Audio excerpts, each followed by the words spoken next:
Hi everyone, Steve Healy here, partner with RSM. Welcome to our latest edition of our Coffee Conversations series. Today we're joined by Belinda Adderton.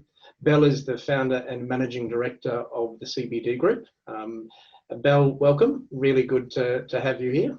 And perhaps before we start, and this is all about having a bit of a chat over a coffee. Now, the last time we did that, and we did that one face to face, just down the road from my office here. Today, of course, you're in Sydney. I'm in Brisbane, and we're doing a little bit differently in a virtual kind of a sense using Zoom. But maybe if you could tell us all what is your what's your coffee of choice? What are you drinking at the moment? Well, my coffee of choice is always a long black with 2 equals or 2 sweeteners, and I probably drink about maybe 4 of them a day. That's excellent. And that's very good. Well, you know, I too am a coffee drinker. Normally I'm a latte drinker. Today I've got a peppermint tea, trying to be a little bit healthier, and moderating my caffeine intake, but all very good. But look, Bel, thanks again so much for joining us. Perhaps if you wouldn't mind sharing with us all just a little bit about yourself, your background. Who is Belinda Adderton? Sure. Well, thanks for having me. So a little bit of background on me. So I started the CBD Group 18 years ago, so it's been a really long time. And it was started in Brisbane as a very small event agency. And over the course of 18 years, we've kind of grown and changed the business to meet different needs and expectations. And so today we're a full service brand engagement agency. We have 3 different divisions. So we have a talent division, which is CBD models. We have an event division, which is CBD events. And then we also have a division which we introduced about 8 years ago called the CBD store. And that's a promotional merchandise and swag division of the company. Okay, no, that's excellent. No, thanks for sharing that. And you've got a very diversified business, which I guess in one sense is a good thing, particularly when we're going through times like we're going through at the moment. And speaking from a firm like RSM, not dissimilar, we have different service lines, and that diversification can really help in challenging times. Perhaps if you wouldn't mind sharing, because I certainly appreciate that. Given your business has a focus around, events management, for example, and I know it's something that you do very, very well, and you've been doing it for a long period of time. The fact that you're sitting in Sydney, and that's of course where you live, and the core business is here in Brisbane. I'm guessing you've had quite a few challenges in the business over the last few months with the pandemic. I think it's fair to say, I think no one would have envisaged just a few short months ago that we'd be in the situation we're in at the moment. And right now we're seeing, terrible things happening in Victoria as well. And we just have to deal with these things as best as we can. But would you mind sharing, some of the challenges, Bel, that you've seen in your business and around that as well? Yeah, I think, you said it perfectly. It's such an unprecedented chain of events that we're experiencing now. I mean, I don't think in all my 18 years of being in business that we could ever, there's nothing that is remotely similar to like what we're experiencing now. For us, our events division and our talent division completely stopped virtually overnight. I mean, it's one of the... there's a lot of people that have it worse, so I really don't want to take away from that, but it's really sad to see so much work almost just go down the drain in the space of just a couple of weeks, to watch everything decline so quickly. We are, I guess, as an event agency, a lot of the work that we do revolves around international sales incentive programs. So when everything stopped, there was no flights. All of the incentive programs that we had booked were immediately cancelled with the hope that they would be postponed. But there's really nothing solid to base that on. So that's a real challenge for us, because by all reports, we're hearing that international travel won't get back to the pre-COVID levels until about 2024. So that's a really bitter pill to swallow.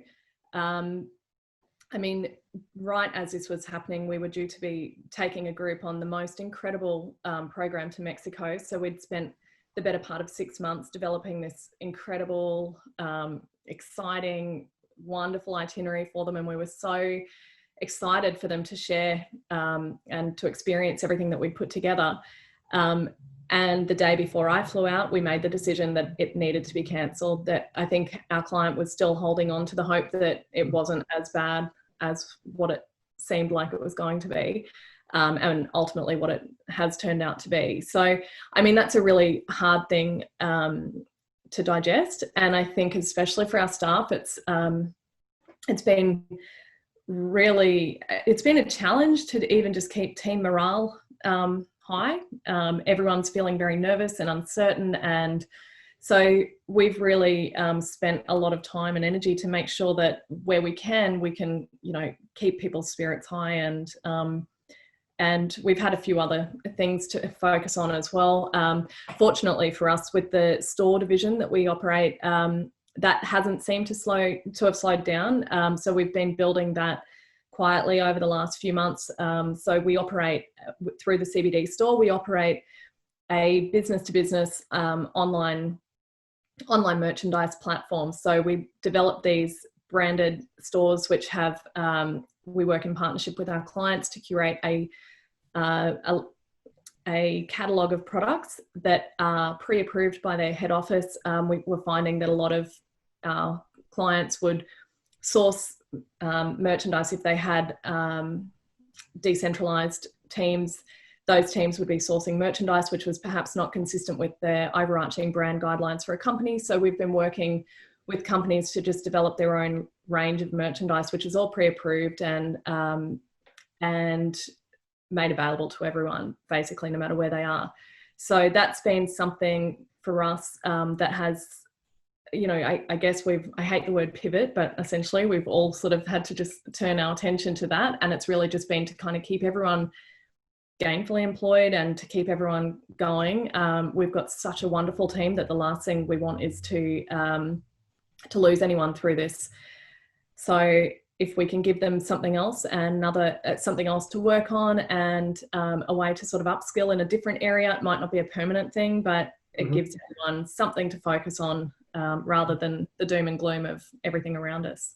Yeah, no, look, thanks, Bel. And I think that that kind of takes me into the next question, really, which is really about the opportunities. So they say every cloud has a silver lining, and this is a very, very dark cloud, and it's hard sometimes to see those silver linings. And I think you probably just touched on one there, because you've got that diversified portfolio within your business, so you've been able to leverage that very effectively. But what are other opportunities, if there are any others that you've kind of seen that have come out of this or are coming out of the pandemic that we're in? Do you see any? I think for us, the main thing is, focus. I mean, I think for me personally, it's all about maintaining some sort of personal connection with people, even when we're not together. And that spreads across everything that we do. And I think just that mentality that we need to be supporting each other has actually created some opportunities where maybe before we were possibly a little bit blind to it, or they just the opportunity hadn't really arisen at that point. So for us, knowing that a lot of our clients have the majority of our clients have their teams working from home, we were just looking at ways that we could actually keep people connected while they are working from home. And so being able to have a more personalized communication with people and just reaching out to them more than anything, because there's one thing that we will never do, and that's to capitalize on this opportunity, on this situation. There might be opportunities that present themselves to us, but we are never ones to capitalize on the misfortune of so many people around us. So for us, it's always come from a place of actually just wanting to reach out and make sure everyone's okay. Mental health is at an all-time high right now. So I guess that was a starting point for us. And then as we sort of started to reach out, we've got different ways that we're connecting with our clients that are as I said, maybe something that we haven't done before, sending care packages to their homes. And sometimes the care packages are organised by their own team, and we're just doing our best to fulfill them. And then other things that we're organising right now are just sending little kits that that can go out to especially our Melbourne-based clients, where that's just something from us at no cost to our client, to make sure that they know that we're thinking about them, we're here, we're supposed to be partners. So, you know, this is our time to actually be a partner to our clients as well. Yeah, no, that's brilliant. Look, thanks, Belinda. Thank you so much for sharing with us all. Certainly gave me a couple of things to take away with all of that, which I'd say, you know, to everyone else watching out there, if there's anything that you have heard from Bel that you know, that you'd like to learn a little bit more of, don't stay away. You know where we are. Bel, thanks once again. Really good to talk to you. Looking forward to maybe having a catch up in person sometime in the hopefully not too distant future. Fingers crossed. Thanks for having me. Thanks again. Bye.